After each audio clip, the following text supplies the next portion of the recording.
Good morning, and welcome to day 1 of the New Horizon Summit Peak Hoodie Sew-Along.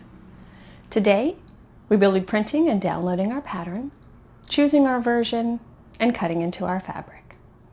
Yesterday, I discussed the different types of fabric that are applicable for this pattern and the different versions that you can make. I will link that video above so that you can access it easily. So the first step is to click the link in the post above for your pattern, which will take you to the New Horizons website. Download your pattern, and once you've done so and you're ready to print, first check your printer settings to ensure that they are set at 100% or do not scale to fit. Always check the 2-inch square to make sure that it does indeed measure 2 inches before you print the rest of your pattern. This pattern does have the convenient layers feature, so you can choose to print only the size that you intend to make, which I always find convenient. It's a no trim pattern, so it's quick and easy to put together.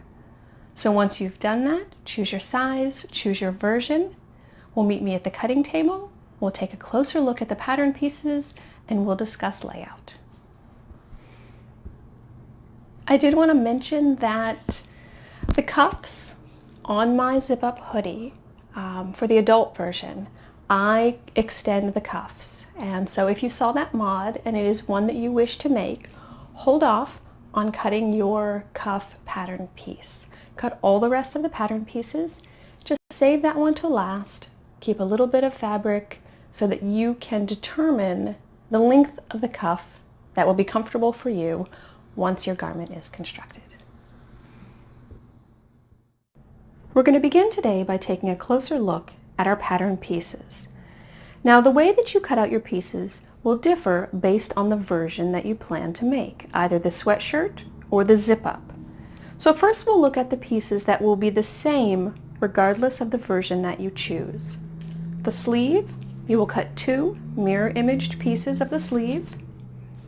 The bodice front, and I call these the accent panels. They go on either side of the front bodice attached to the princess seams.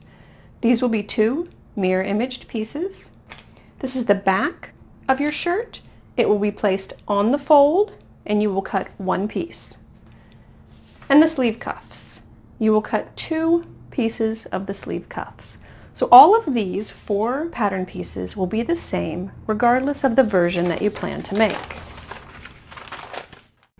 So now we'll take a look at the 4 pieces that will be different depending upon the version that you choose.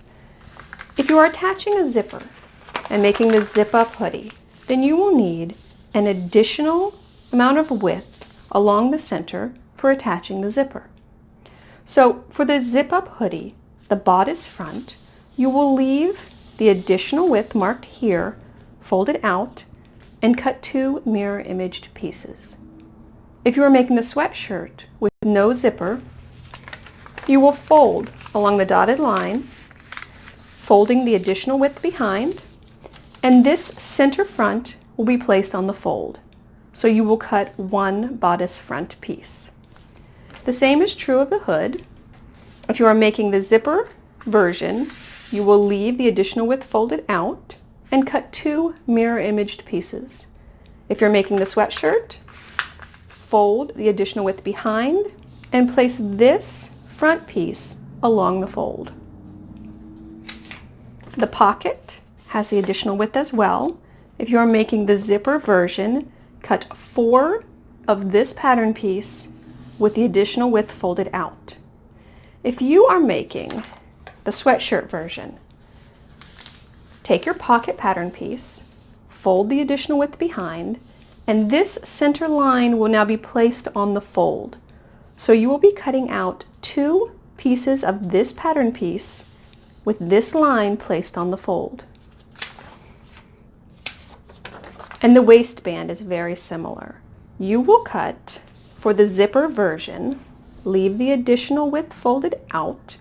You will cut 2 pieces with the additional width folded out,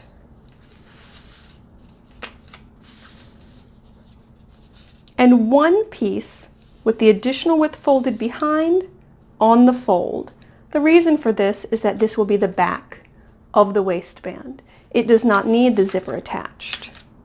So for the zipper version again, 2 pieces with the width folded out, 1 piece with the width folded behind, placed on the fold. If you're doing the sweatshirt version, you will simply fold the additional width behind, place this line on the fold, and cut 2 of these. I just wanted to show you quickly that this pattern is not difficult, but does have a lot of pieces. So when I cut out my pieces, I label them to avoid confusion.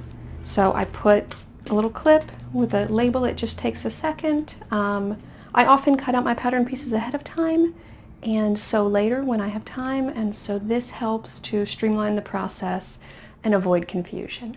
So this may be a step that is helpful for you in a pattern such as this.